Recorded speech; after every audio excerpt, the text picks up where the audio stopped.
But even bringing that to a smaller scale and looking at your week and saying that, in my work, I don't feel that, I gave my absolute best in that meeting or I did my absolute best this week or this month or this quarter. Yes. And stopping and saying and looking at it, and rather than beating yourself up about it and stressing about, am I going to lose my job one day? The company's not performing well. Am I going to face retrenchment? What's happening with the pandemic? But rather looking at it and saying, you know what? I did the best with what I had and what I've been giving at the time. Was it my absolute best of all time? Probably not. But was it the best based on the amount of time that I had to prepare for it, based on the resources that I had available to myself? Did I do the best with what I had at the time? And if you can answer that question, you say, yes, maybe I was tired. Did I do the best with, the energy levels that I had for that day? Absolutely, yes. Not looking at it and saying and stressing and looking into the future and saying, I don't know where this is going. I don't have any control over that. So why obsess about it? Hey everyone, welcome to the RLT podcast, where we share some real life tools, tips, and tricks to help you not only discover, but also reach your ultimate goals. Ladies and gentlemen, welcome back to a brand new episode of the Real Life Tips podcast. This is episode number 45, and I'm your host, Mono. You're joined by Leon as usual. Welcome back. Get comfortable. It's going to be another hour of delightful conversation between myself and Marne. I saw something super interesting this week that Facebook is changing their name to Meta. What? Yeah. Jeez, dude. Yeah. What did I miss? Yeah, after all these years. I know. After all these years, I heard it on the news this morning, so I quickly did a nice little Google. Yeah. And yeah, man, they're going to change the name to Meta, it seems. I think it's a good thing. I think it's a fresh start for them. Mm-hmm. I think all the negative things that's happened with regards to privacy and other stuff and political propaganda on their platform, if you Google anything around that now, you'll find so much. But if you change the name, it all just disappears into an old name. So I think it's smart. What do you think? Yeah, I think, Facebook has received such a bad rep over the last couple of years, maybe the last 5 years or so. It's been extremely bad. Yeah. I mean, they've been in the news all the time. But their misconduct in terms of handling personal data and information and the way that they do their marketing campaigns and all that kind of stuff, targeting, retargeting. So maybe it's actually going to make a difference. I don't know. It's interesting. I actually want to go and read up about it a little bit. Yeah. Yeah. Hopefully in a week I can go back and say that it was a hoax or something. But I think it's going to be strange to live in a world without Facebook. People on Meta. Yeah. Yeah. Very, very weird. So we're going to have to go change all of our marketing stuff and icons on our website. And, oh, geez. Yeah, it's going to be a mission. It's like changing your cell phone number or something. And we just spoke about that the other day. And, yeah, that's quite a mission, especially if you have it, if you've had it for such a long time. Well, yeah, I mean, I think we digress. Let's get to this week's episode. So if you're not a Facebook fan, there's a new application called Meta. Go check it out. But for this week's episode, we're going to be talking about ignorance, and ignorance is bliss. I think we all know the saying. Mm-hmm. We're actually going to go a little bit into what that means for us. And is it a good thing? Is it a bad thing? I kind of tend to believe that it's a positive thing in the sense of the emotional positivity that it brings, But I think it could be a negative thing sometimes to be so, I would say, removed from reality that you don't know about the important things going on. So yeah, that's going to be the topic of today. I'm super stoked to touch on this topic because, as you mentioned, usually we've all encountered people who are somewhat ignorant in their ways, perhaps at work, and maybe that's a good thing, So we're going to really split it up into two different portions today. We're going to have a look at it from a couple of different angles. The two main ones are pretty much, number one, what's the positive side of being ignorant about life or about certain circumstances, relationships that you're in. The second part is looking at how this could be negative in some cases, that there is an exception to the rule. But I think looking at ignorance from a positive side is going to be extremely interesting because we all want to, if you're anything like me, and I know Leon, you and I, we're very much the same in this regard, is we want to understand things. We want to understand life. We're very technical minded. individuals, and and hence the jobs that we have. We love getting caught up in the detail. We love dissecting everything, the situations, even the podcast that we have. I mean, the Real Life Tips podcast is really where we dissect life and try and understand it a little bit better.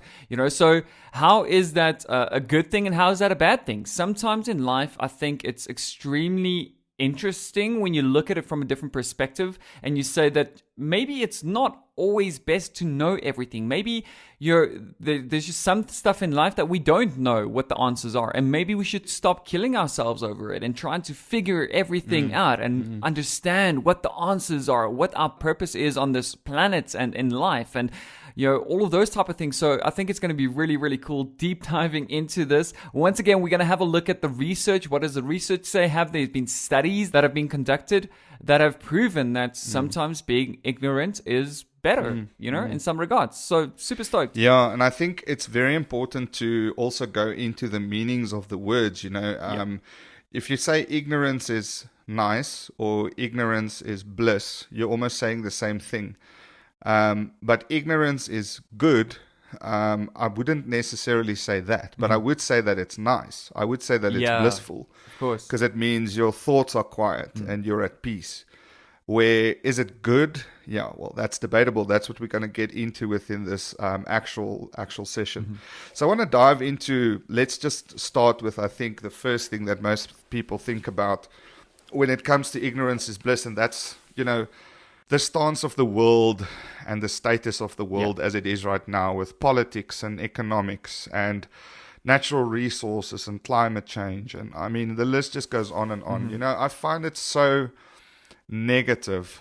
And it's weird how they have news flying at you the whole day. When I take my kids to school and we listen to the radio, there's news every 5 to 10 minutes. And have you realized that the news is usually, apart from like sports wrap-ups and things like that, it's usually negative stuff.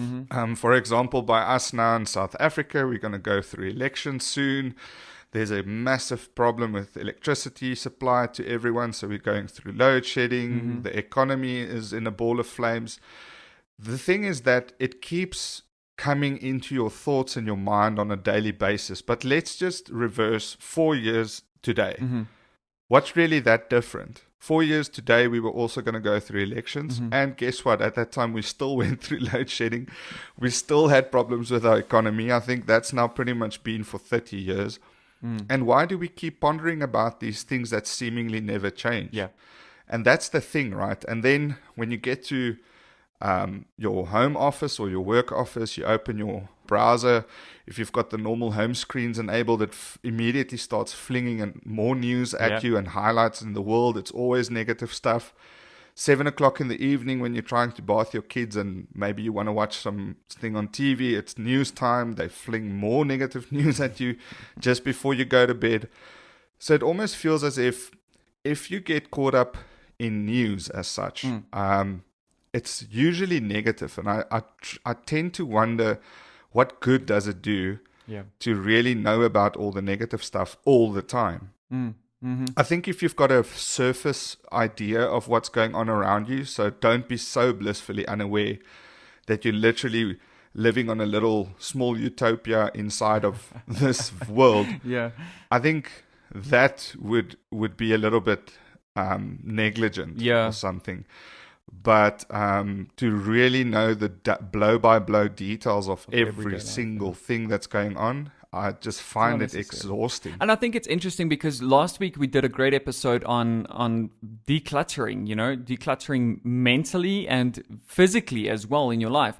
And we had this chat, and it really, really does come down to the more things you know and about what's going on in the world or what's wrong in the world, things that don't impact your life, that also leads into this mental clutter that just you get paralyzed by it, because constantly you don't know what to focus on. You don't know what is important in life anymore, because all of a sudden, or you know, but you can't focus on that because you're so obsessed about like what's going on in the world, what's wrong with the world, and all that. And all of that is just mental clutter. That's really what it comes down to.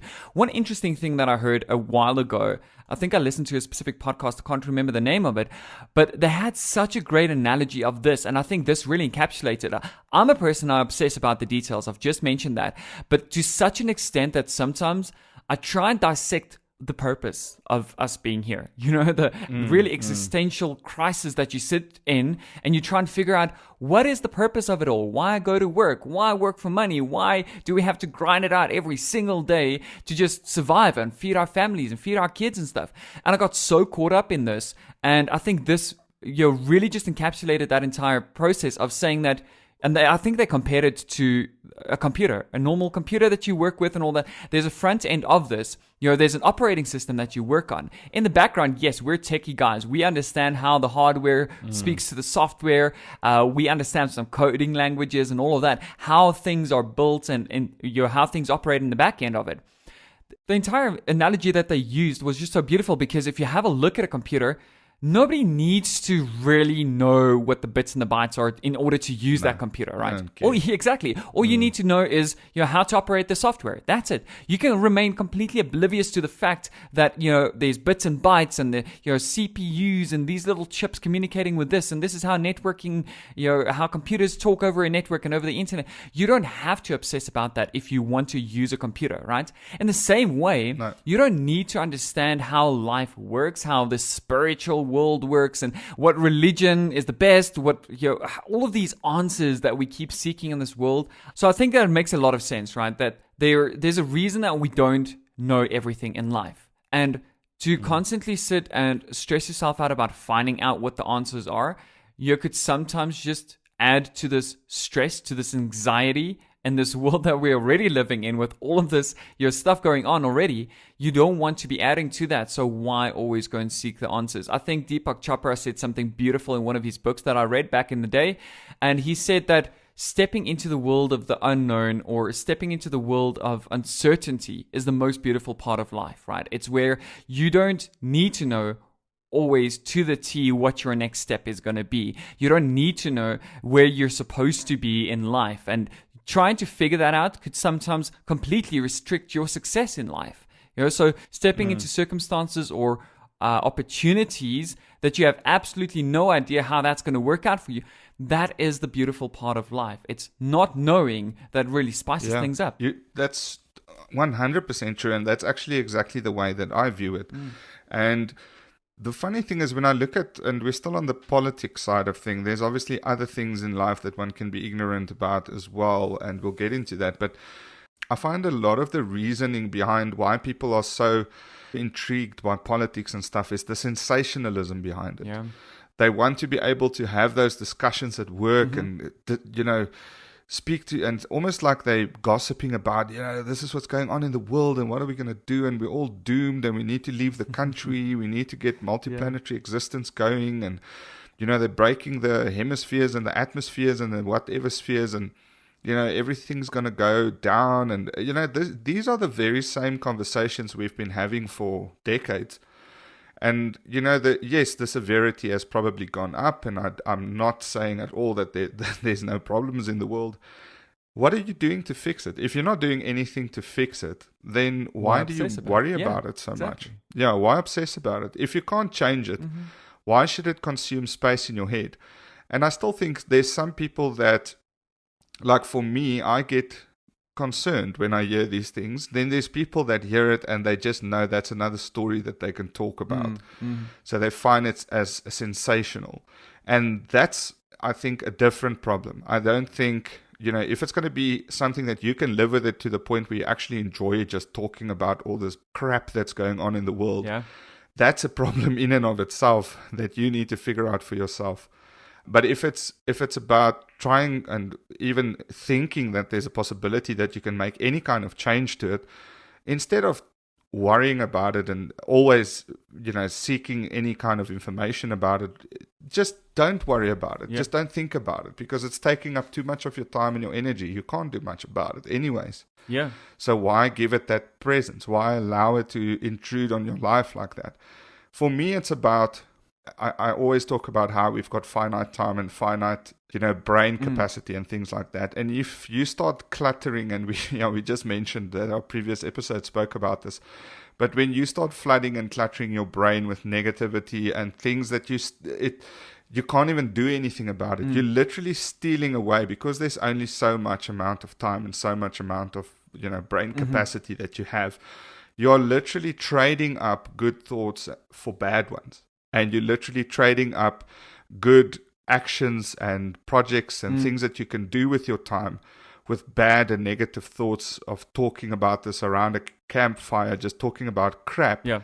Why aren't you rather talking about spiritual things, or your kids' Yeah. academics, or school, or something? Exactly. Or your hobbies. So it's literally, you are trading good for bad. That's just to kind of bring it down to the basics. Yeah, exactly. And I think it's almost like you can't obsess over a problem if you don't know that it exists. And I think, Yes. so there's there's beauty in that. It's really saying that even in your personal relationships, I think that plays a key role. I mean, I'm pretty sure that you've encountered the same thing with people in your life that you see that upsets you, when you spend time with them, or, it just grinds you and you feel that they're not contributing any greatness to your life. So you remove yourself from those situations, right? Or you unfriend them on social media and you just don't want to be involved in that, Yeah. So it's like, you just want to be completely ignorant about what's going on in their lives and stuff, because you don't want to really stress about that kind of stuff. I feel that personal relationships, are the same. Yeah, and the funny thing is, usually the people that are most opinionated about stuff going wrong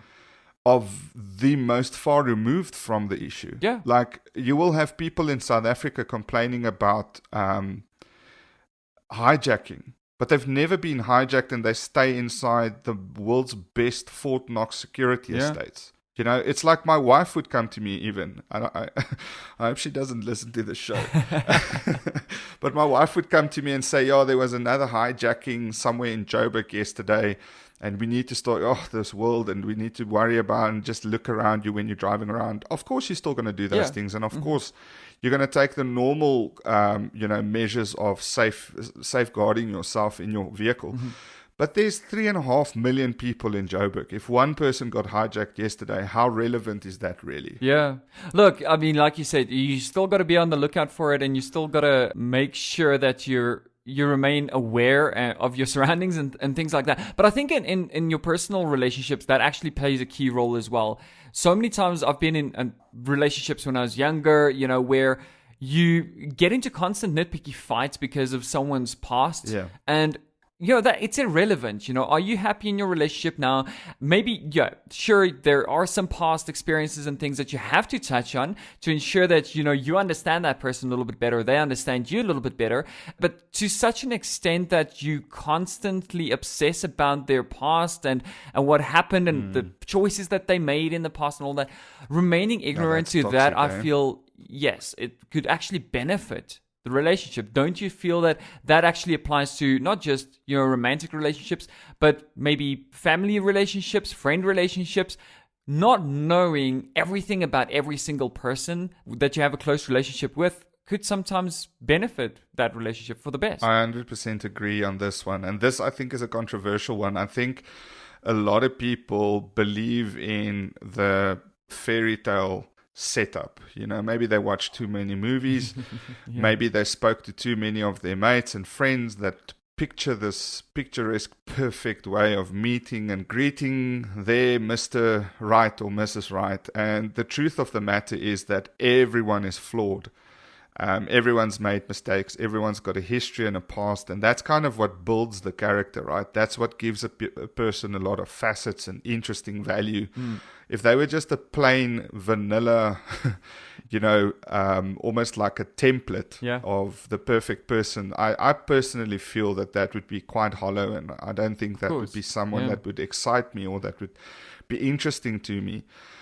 But for some reason, a lot of mates and girlfriends and so on of mine would think that they need to know anything and everything that a guy has gone through or that a girl has gone through. They need to know how many people they've been with, how many times did you speak to that person, how serious was it, do you still think about that person, What did you do when you were 15? What did you do when you were 14? When was your first? When was your last? How many times? Yeah. Those questions. And a lot of it could be super personal. Maybe you went through a very, like for me, for example, I've had like 3 stages of life. I had my child life, then I had my rebellious life where I'd made many mistakes, of which a lot of people, I'm the only person that knows about some of the things that went on in that era of my life.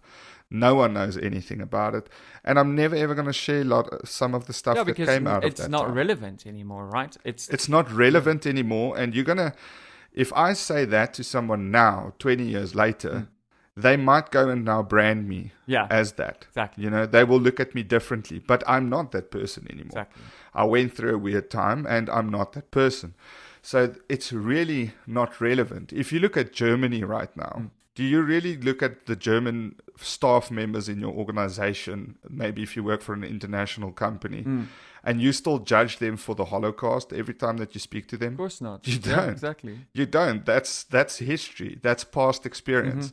So there's a lot of reasoning, and I think you make a super good point that if you meet someone, it's not necessary for the relationship to work to understand everything that person has ever gone through. Some things are meant for you and yourself alone, and you see it as a learning experience. Hopefully you found a deeper meaning through those experiences, and you found yourself through those experiences, and you became a better person. And no one needs to always know about those things. I think it's interesting because it really boils down to trust. Trusting that person can handle themselves in whatever situation it is. I think so many times, and now what you're touching on is also, not needing to know what happened in every single person's day, every single minute and all that. Look, I've been in relationships where the other person has messed up in the past, or maybe messed up in that relationship. And you find yourself, wanting to know, basically keep tabs on that person. You don't, and it kills you. It kills you. I did this for a little while, and I was, it really kills the whole relationship, because now you feel that, that person cannot be trusted. And they can't handle their own. They can't. And it's not fair because, that's so true. I think not knowing is blissful in that regard as well, because then all of a sudden what you're saying is like, look, I don't need to keep tabs on you. I don't want to be that person.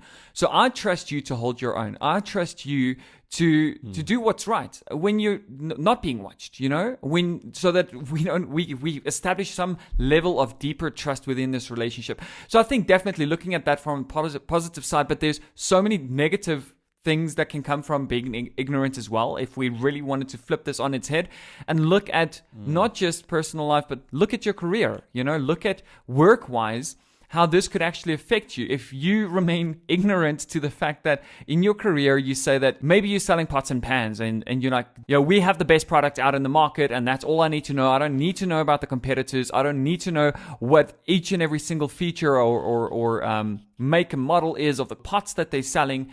Being ignorant in that regard could really actually affect your life negatively in your career, but also having your own business. I feel that you need to stay on top of what the competitors are doing. Yeah, no, 100%. So again, I feel that ignorance should be blissful. So it's almost like you need to decide for yourself and be mindful about what you're going to be ignorant about and what not. What are you going to filter out and what are you going to allow into your life? I wouldn't be the guy that walks around on the street and says, oh, what? COVID? I never knew about it. I wouldn't be that ignorant, like, oh, lockdown, what's that? I would at least know a little bit what's going on. But I have really lost interest in the daily tracking and the number of millions of people vaccinated and, this vaccine is now showing this problem and that vaccine is now showing this and there's new research. I don't care. It doesn't help me. I can't do anything about it. I will eventually get the right news at the end of the train when everyone's made up their minds and the fact has come out. I will then know what's going on. Yeah. But in business, you can't do the same. So everything that's sort of almost like emotional, you can filter what goes in and out. But when it's a logical thing, so something that's going to affect your livelihood or something that's going to affect your professional side, something that you need to be proficient in, there you have to be so aggressive that you know what's going on in every competitor's mind, what's going on in their business, what's going on in their R&D, what are they developing, how can you surpass them. if you want to be great. That's the only way that you're going to do it. Yes, you can do what everyone else does and just hope that there's enough, fish in the ocean to feed all the vendors. Or you can be the best and you can have the entire pool of fish to yourself, or school of fish to yourself. Yeah. And again, I'm saying this from a point of a person that doesn't run his own business, but I know that that's how it works. I've read probably 100 business books, and that's how it has to be. If you want to have a successful business in the sense of financially flourishing in that business, at the very least, you need to have a value proposition that surpasses that of your competitor. Yeah. You need to either have something super amazing. You don't necessarily have to be the cheapest. You just have to be the best. And that's going to completely pull you into. So there you can't say that, listen, I'm opening a Dunkin' Donuts right next to a Krispy Kreme and I think I'm going to win this war. Yeah. It's, that is not a smart move. That is shame on you, because that's a 50-50. Okay. So you need to kind of decide and pick your battles when it comes to business. And there you can't just be ignorant and say that, I'm just going to open a business. I'm going to put enough money in it. I'm going to arrive every day. I'm going to put in my 8 to 5, and that's just going to be enough. And then in 3 months, when your doors close because a competitor opened shop 50 meters away from you, or maybe within the same block or the same area, and you wonder, why are you so duped? And what did you do wrong? And how me? And why me always? It's because you didn't prepare for that. And so it can't be applied. I don't think ignorance should be applied in all aspects of life. So actually, it brings us into a little bit of research that was done. There was actually a study done online in APA called the Journal of Personality and Social Psychology. And this was actually interesting. I read this through a few times, and I was actually able to get a lot of the study on different websites. So a lot of people refer to this and actually, I think, value this as the true north for ignorance is bliss and what it all means. And it comes down to exactly like what we said. If you take a group of people and you feed them negative information, right? But you are super complex in the way that you deliver the message. So you go into the details and you explain every little aspect of the problem. Yeah. They usually zone out, and they would let the government kind of handle the issue because they don't want to be involved, and they hand it off to the government. Okay. If you do the opposite and you give them the peak and valleys, like I like to call them, so the highlights and lowlights, nothing in between, they tend to be a little bit more involved in wanting to know exactly what's going on, and then they trust the government less to actually resolve the issue, funny enough. Wow. And that is exactly the way that I just mentioned with my COVID example. I want to know the highlights of the pandemic. Yes. I don't want to know the blow because by we've been there. Yeah, we've seen that. Exactly. Obsessing this over country it kills is now spiking again. Exactly. So it seems like every single person is like that. But the same study also shows and points out something. So this is going to hurt a little bit. I think when I read this, I was like, oof, okay, that's true, but it's not nice to hear. But it says, and I'm just going to quote verbatim here. It says, one reason that the ignorant also tend to be blissfully self-assured, the researchers believe, is that the skills required for competence often are the same skills necessary to recognize competence. So basically, they are saying that if you don't know anything about the topic and they start talking about the details, you zone out automatically because you don't know what they're talking about. And this is also true. If they go into, I remember when I started getting interested in global warming and looking at how the planet is slowly but surely busy warming up and, things like that. And I started watching the TED various, like hundreds of TEDx and TED videos. Yeah. And I found myself knowing one thing, that's that it's true.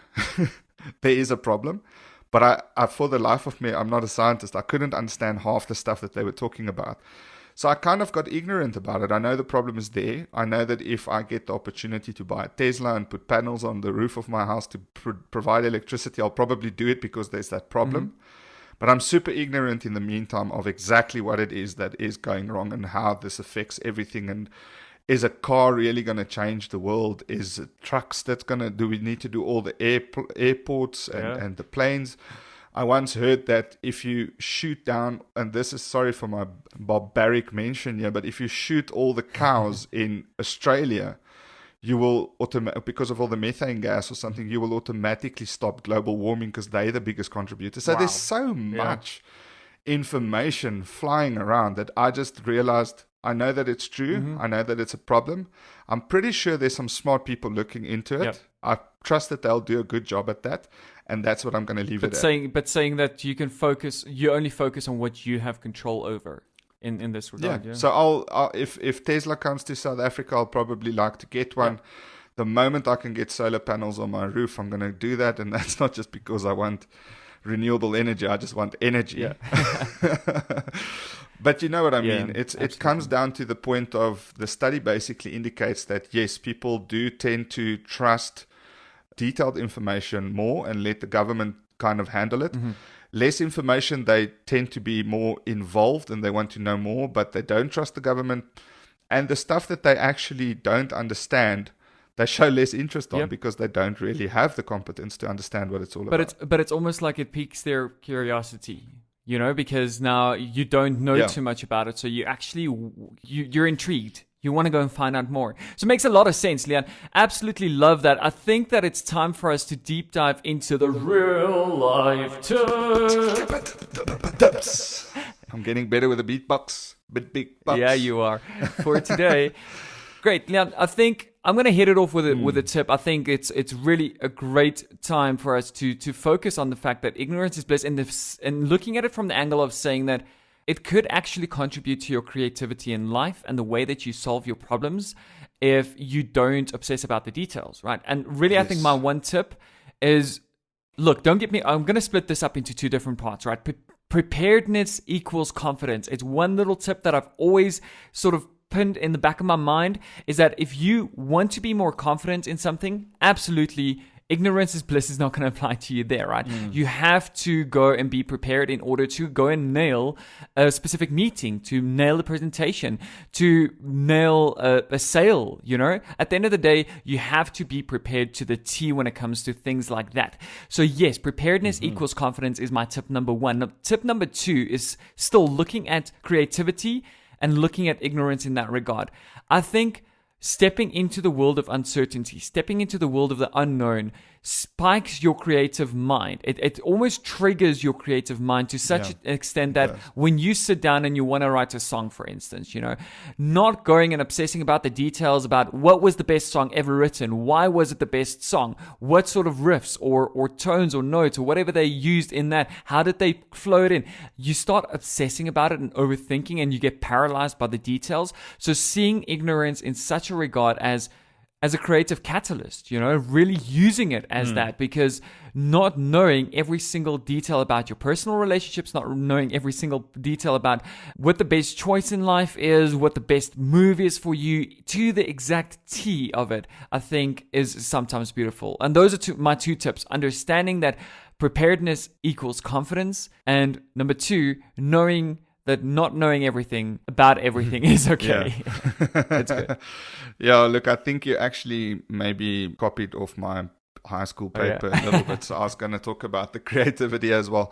So yeah, you're quite right. I think for me, I think the only tip that I've then got left over is that if you find yourself stressed constantly, and we talk so much on this episode about stress and stress factors and so on, and if you go to the root of the problem, you'll sometimes find that your brain is super busy at trying to deal with many, many different things. And you might find that many of those things are things that you can do nothing about. We talk about this frequently. And yes, it seems better said than done, or easier said than done, to just ignore those things and take them as matter of fact, or take them as something that's part of life.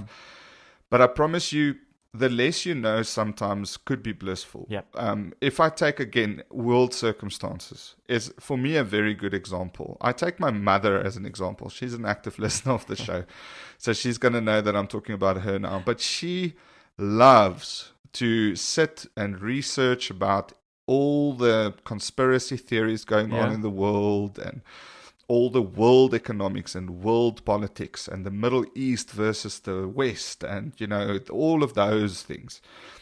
And I'm thinking it's intriguing to her more than anything else. But if I was in that position and I read all of that negativity, that is on such a global scale that I'll probably live every day wondering when is the nuke dropping? Yeah. When are we just all going to get wiped out by some crazy person in one of those big militaries that pushes the red button and we all just go kaboom? Yeah. I feel that if the information that you are consuming are so far removed from you and it's negative information, unless you really enjoy it, which I think is the case for my mother. But if you are going like me, think about those as real life circumstance that's happening right now. I've got kids in this world that I still want to kind of hand off one day at old age and see my grandkids and stuff. Those issues in the world make me really, really wonder and stress. And you then don't feel like you can escape them. Yeah. If it's local issues in my country, I can maybe still make a plan and move out of country and things like that, like so many people are busy doing. But if it's such global phenomena that's busy going on, I really can't do much. And no matter where I am in the world, I can't escape the problem. Love it. You know what I mean? Yeah. So I kind of feel ignorance is bliss is something that you should apply everywhere that you find yourself stressing about things that you have absolutely no control Love of. that. Yeah. If it's something like global warming, Yeah. what are you really going to do? Unless you are working in one of those businesses that are busy developing new technology to help the world, there's nothing you can do about it. It's nice to know that it's a problem. Yeah. Yes, we are starting to see some products introduced that's going to make us as consumers help the environment a little bit in some way. So go get those things. But sitting and stressing about the ice caps melting, and I just don't think it's productive. Yeah. Rather spend that time with your family. Take in the time with them. Look at their eyes, their facial expressions. Look at your kids, the new things that they do every day. But even bringing that to a smaller scale and looking at your week and saying that, in my work, I don't feel that, I gave my absolute best in that meeting or I did my absolute best this week or this month or this quarter. Yes. And stopping and saying and looking at it, and rather than beating yourself up about it and stressing about, am I going to lose my job one day? The company's not performing well. Am I going to face retrenchment? What's happening with the pandemic? But rather looking at it and saying, you know what? I did the best with what I had and what I've been giving at the time. Was it my absolute best of all time? Probably not. But was it the best based on the amount of time that I had to prepare for it, based on the resources that I had available to myself? Did I do the best with what I had at the time? And if you can answer that question, you say, yes, maybe I was tired. Did I do the best with the energy levels that I had for that day? Absolutely, yes. Not looking at it and saying and stressing and looking into the future and saying, I don't know where this is going. I don't have any control over that. So why obsess about it? Saying that, I did the best with what I had. Absolutely beautiful, Leon. I love your tip, by the way. I think that it should be applied to a finite amount of circumstances in your life. Knowing where you should apply it and knowing where you shouldn't apply it, I think really, really covers it quite beautifully. Leon, I've absolutely enjoyed this episode. I think that not knowing everything about every single circumstance in our lives can sometimes be blissful. Enjoyed it so much. Yes. Looking forward to the next episode. If you're brand new to the show and this was your first episode, go and check out our last episode where we chatted about mental clutter or decluttering and physical decluttering as well. I think it really will tie in quite nicely. Already stoked to record the next one. We've got a very good episode coming up next week, so stay tuned for that. If you haven't joined our Facebook page, we share very short clips or previews of our upcoming episodes. Go and check it out. But other than that, looking forward to seeing you guys in the next episode. This is me signing off, Mono. Yeah, you were joined by Leon. As Manu mentioned, we are pretty much everywhere. Go check our Facebook, our website. We're on all the major podcasting platforms, so go find us, share it with your friends. We really want to grow this, and we want to get, this knowledge and some sort of, what I would call it, almost young wisdom out to a lot of people and a lot more people. So thank you guys for joining this episode, and we'll join you next episode. Stay safe out there. Cheers. Bye.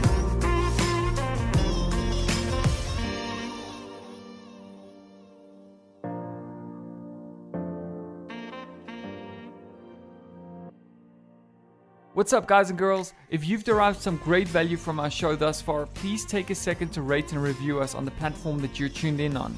This will really help us to grow the show and reach more and more people, to spread the positivity and change more and more lives. So it will literally just take you a second to rate and review us, and who knows, perhaps you could directly be responsible for changing someone's life today. We look forward to seeing you guys in the next one. Until then, cheers.